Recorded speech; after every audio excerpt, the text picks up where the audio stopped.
প্রচন্ড শীতের রাত। উনি মাগরিবের নামাজ, এশারের নামাজ পড়ে একটা মসজিদে শুয়ে পড়লেন, আর শুয়ে শুয়ে হাদিস পড়তেছেন। কি পড়তেছেন? কথা বলেন। আর মনে মনে ভাবলেন রাতটা মসজিদে কাটায় দেই, ফজরের নামাজ পড়ে আবার বেরোবো। কিন্তু দারোয়ান এসে বলে মসজিদে থাকতে পারবেন না, ওঠেন। দারোয়ান আছে না? কথা কন। আহমদ ইবনে হাম্বল বললেন আমি শুধু রাতটা থাকতে চাই, আমি তো ফজরেরও মুসল্লি, ফজর নামাজ পড়বো তো এই মসজিদে, আমার থাকতে দাও। দারোয়ান তো দেয় না, কেনা মসজিদে থাকার জায়গা না, যান মিয়া। উনি যে আহমদ ইবনে হাম্বল এটা চিনে নাই, থাকতে দেয় না। কি করবে এখন? উনি কাঁথা গুছিয়ে হাদিসের কিতাব নিয়ে কাঁধের মধ্যে ব্যাগ নিয়ে মসজিদ থেকে বেরোয় গেলেন। কি আর করবেন, প্রচন্ড শীত, আর কাঁপতেছেন, বুড়ো মানুষ। পথিমধ্যে দেখলেন বাজার। বাজার একজন খাব্বাস, শাবুন খাব্বাস, যুবক রুটি বিক্রেতা। সে রুটি বিক্রি করে, চুলার মধ্যে রুটি সেকে। সে যে সালাম দিল, আসসালামু আলাইকুম। যুবক বলে ওয়ালাইকুম আসসালাম। আহমদ ইবনে হাম্বল বলে যুবক আমার যাওয়ার জায়গা নেই, সফরে বেরিয়েছি, খুব শীতে কষ্ট পাচ্ছি, রাতে যদি তোমার এই চুলা থেকে একটু আগুন পোহাই কোনো সমস্যা?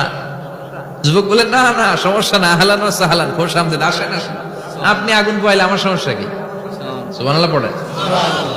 আল্লাহ শুকরিয়া করে উনি বসলেন আর আগুন পোহাচ্ছেন। আর খেয়াল করলেন যুবক রুটি বানায় আর পরে আস্তাগফিরুল্লাহ, রুটির দলা বানায় পরে আস্তাগফিরুল্লাহ, খামির বানায় আর পরে আস্তাগফিরুল্লাহ, রুটি নিয়ে উনুনের ভিতরে চুলার ভিতরে সেকা দেয় আর পরে আস্তাগফিরুল্লাহ, দোকানদারের কাছে কেউ আসলেই সে রুটি দেয় আর পরে আস্তাগফিরুল্লাহ, ক্রেতার কাছ থেকে টাকা নিয়ে ক্যাশ বক্সে রাখে আর কি পড়ে, আবার রুটি বানানো শুরু করে আর কি পড়ে, খালি এটাই পড়তেছে। ইমাম আহমদ ইবনে হাম্বল তো অবাক, কিরে এটা আবার কেমন যুবক, খালি আস্তাগফিরুল্লাহ।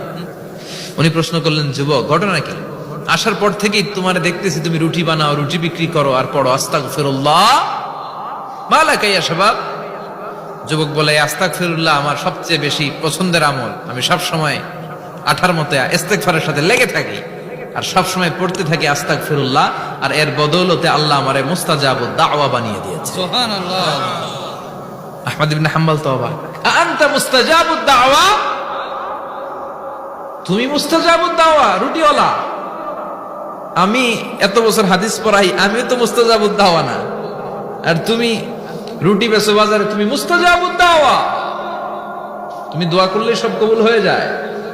যুবক বলে না আনা মুস্তাজাবুদ দাওয়া, আমি আমার জীবনে যত দোয়া করেছি কবুল করে নিয়েছে কে? আল্লাহ।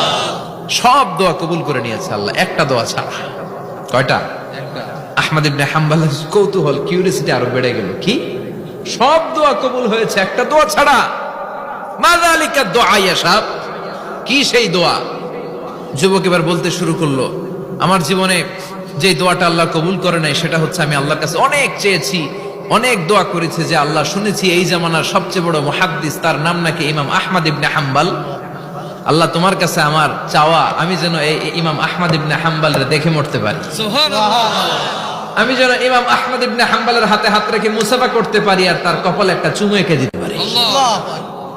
আহমদ ইবনে হাম্বল আবেগপ্রবণ হয়ে গেলেন, চোখের পানি ছেড়ে দিলেন, বললেন যুবক তোমার এই দোয়াটাও কবুল হয়ে গিয়েছে।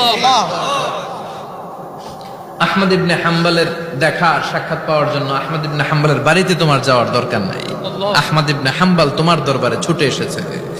আনা আহমদ ইবনে হাম্বল মুহাদ্দিসুদ দাহর, আমি নিজেই আহমদ ইবনে হাম্বল। যুবক চোখের পানি ছেড়ে দেয়, আহমদ ইবনে হাম্বল চোখের পানি ছেড়ে দেয়। যুবক চিৎকার মেরে ইমাম আহমদ ইবনে হাম্বলকে জড়িয়ে ধরে, হাতে হাত রেখে মুসাফা করে, কপালের মধ্যে চুমু খায় আর আল্লাহর শুকরিয়া করে বলে ও ইমাম আসলে এই দোয়াটাও আল্লাহ আজকে কবুল করে নিল। বিশ্বাস হয় সবসময় ইস্তেগফার পড়লে আপনার দোয়াগুলোর এইভাবে কবুল করে নিবে কে? এই পাঁচটা জিনিস পাবেন সবসময় যদি ইস্তেগফারের সাথে লেগে থাকে।